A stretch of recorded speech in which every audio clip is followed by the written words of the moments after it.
2 more weeks passed, and Scarlett was back at her favorite spot, the front desk in her library, reading a book. She heard footsteps approaching on the wooden floor, and she glanced up, seeing Nate. He reached in his satchel and pulled out his astronomy book. He smirked and declared, "Right on time. I didn't forget this time." "Thank you," Scarlett replied, taking the book and putting it on the pile to be checked in. Assuming that was all he wanted, she placed her focus back on her open novel on the desk. Nate leaned in close and whispered, "Come to my house tonight." "Why?" "You'll see." He smiled and then left. What could he possibly want, she thought. Then she replayed their last interaction. He had said about helping her find her chapter 1.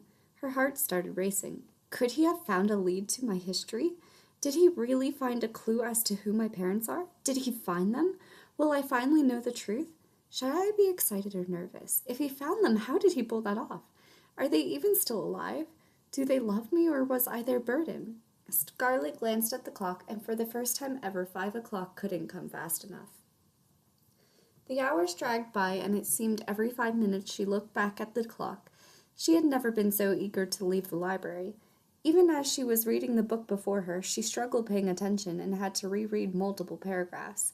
At long last the bells sounded, and she sighed, thankful for the day to be at a close. She grabbed her bag and left. As she walked, she realized she was trembling, so she walked slower to try to calm her nerves. Finally, she reached the house on Mill Drove. Lightly she knocked, and without much time passing, Nate opened it. "Glad you didn't forget," he mentioned. "How was work?" "It dragged out. I was so anxious all day. Please tell me what it is you have found." She replied to Nancy to wait a second more.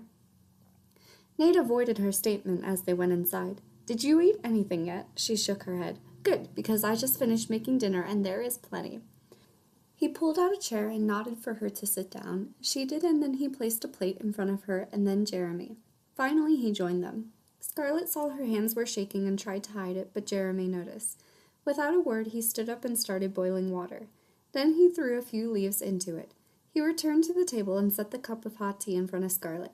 He spoke quietly. "I can see you are very anxious. This will help you calm down." Nate declared, "I suppose that could do. I was going to offer a glass of wine, which also helps calm the soul. It's your choice, though, Scarlett." He poured himself a little glass and set the bottle near her if she chose to. Not wanting to offend either of her hosts, she carefully took the glass bottle and poured a bit into her tea. "That works too," chuckled Nate. Silence fell over the dinner table. In the silence, Scarlett, for the first time, was able to gaze around the small house and take it in better than her first visit. The kitchen connected to the living room, which only had one couch and one armchair. The size created a cozy feeling. There was a fireplace centered at the far side of the living room, though not lit.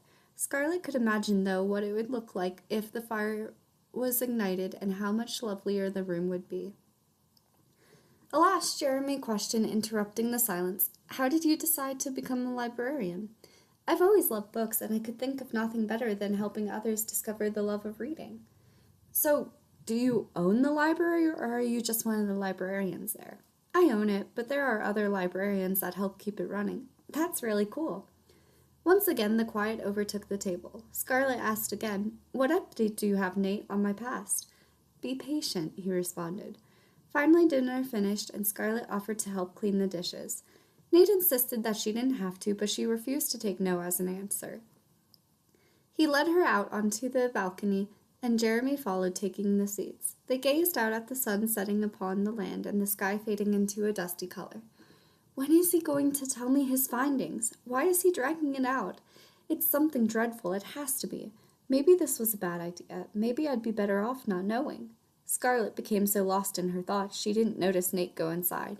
A minute later he returned and draped a blanket over Scarlett's shoulders, feeling the temperature dropping. "Thank you," she said. "You're welcome," he replied. "So, when I help my friends with finding their families, I typically begin with where they were adopted. Sometimes the agency knows who the birth parents are, other times they don't. In the case when they don't know or no agency was involved, I search local records trying to find anyone that had a child on that particular date that fits the description. This is a small town. If you were born here, I would have been able to find it rather quickly. However, there was nothing. I wasn't born here. I was found in London, where my parents live." "Oh, well, that makes a difference." "My neighborhood was small, but I could have been from anywhere in London. It is hopeless, isn't it?" Of course not. But it will take a lot more time. Here, he handed her a box. She opened it and saw it was a DNA test kit. How is this going to help if it just tells me I'm pure-blood English? It tells you more than just the places you come from. It will show current relatives. If your parents did a test, it will immediately highlight them and show you. If not, it will at least show other relatives from there. I can pull the map tools and see where they are living and get a general idea if there is a pattern. Then we can go reach out to them and see if any of them know anything about your parents. He wrapped his arm around her while rubbing her shoulder and assured, "We are going to find them." Softly she asked, "Do the stars offer any sign of hope or insight on this matter?" "No, the stars cannot tell us directly of our ancestors.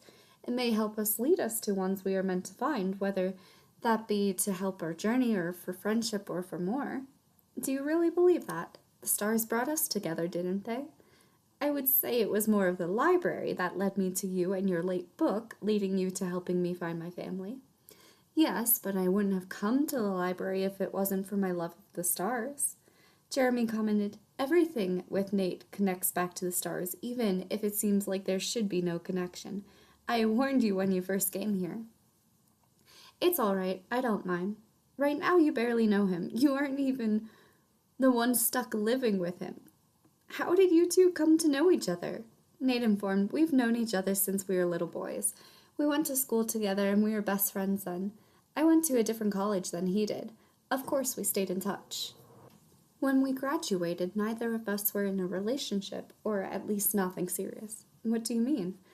"Jeramie has never dated anyone in his entire life, but I was with a girl for a little less than a year. When I met her in one of my classes, I hadn't thought anything of it. I didn't even check the stars. Eventually, by the second half of the year, we were hanging out a lot, and we decided to classify it as dating. I could feel it in my heart, though, we weren't meant to be. I thought maybe it was because we only started dating, so I let it go on. Eventually, I realized we were both forcing the love in the relationship, trying to make it work, when it was not going to. Mutually, we agreed to end it. I then decided to look into our astrology and realized how doomed we were from the start. Anyway, I mentioned that because I didn't want to live alone when graduating, but I wasn't willing to let her live with me either because we weren't that close. In turn, I asked Jeramie, and he, also not wanting to live alone, agreed. He's my best friend, and I can't imagine my life without him. He will follow me anywhere." "Really?" Jeramie nodded. "Surely at some point you will branch out and find your own place and a girl for yourself." "Maybe someday, but that might take a miracle. I'm all he has. He's a poor, lonely soul." "Nate," warned Jeramie, "please don't go there." Scarlet saw the shadow in his eyes and knew it was a very sensitive topic. Delicately, Scarlet offered, "You will find the one you are meant for when the time is right." Jeramie softly replied, "He wasn't referring to that. I'm not worried if I get married, but it's something I struggle to talk about." "I'm sorry, I hadn't meant to. You're fine. You couldn't have known." Shortly then, Scarlet left and headed home.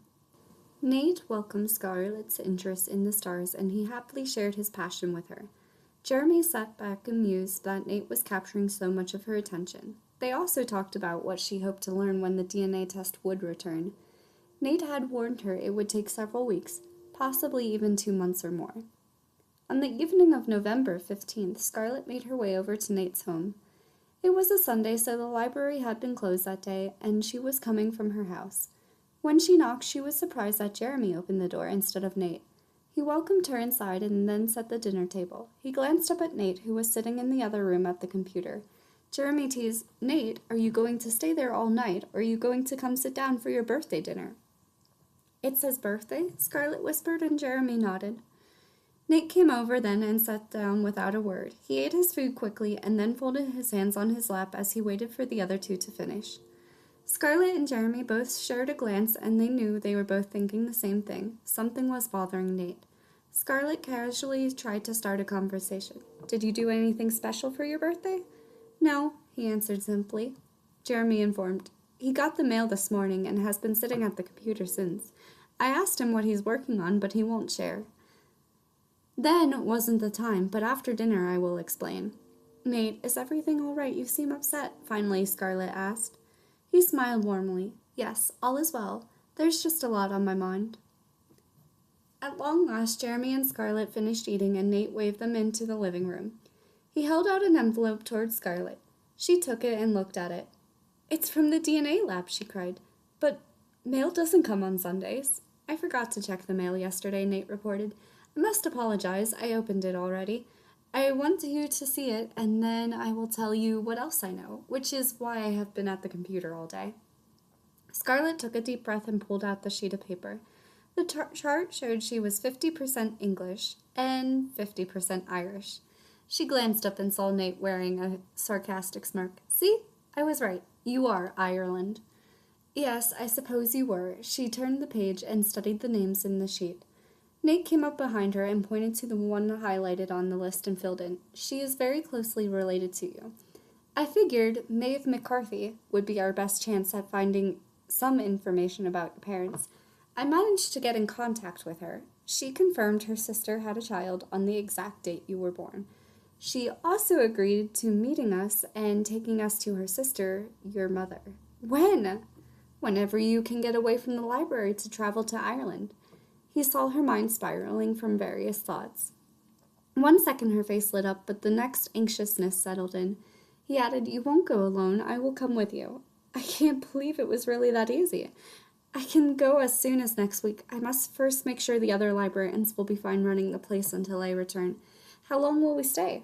"I'm not sure. How long would you like to stay?" "I do not know. Perhaps for a week?" "Sure, we can do that. I will inform Maeve." "Thank you so much, Nate. This really means a lot to me. May I hug you?" He nodded. She folded her arms around him and squeezed him tight. Soon she started shaking, and Nate knew tears were streaming down her face. Soothingly, he rubbed her shoulder blade. Several minutes went by, and Scarlet didn't release Nate, but slowly let her tears stop. Taking a deep breath, she resumed the conversation. "Where in Ireland does Maeve live?" "Galway, so we'll take a little plane over," he replied, letting go of her. "I told you we would find your family." She grinned and nodded. A week later, Scarlet was at Nate's place again as he grabbed his bag. He nodded to Jeramie, and then the two walked out of the door. Scarlet thought Jeramie would have come with them on the journey, but he insisted it was something she had to discover with Nate alone. Nate drove them to the little airport, and soon they were climbing further away from the ground. What if I am making a mistake? What if I uncover a really dark story?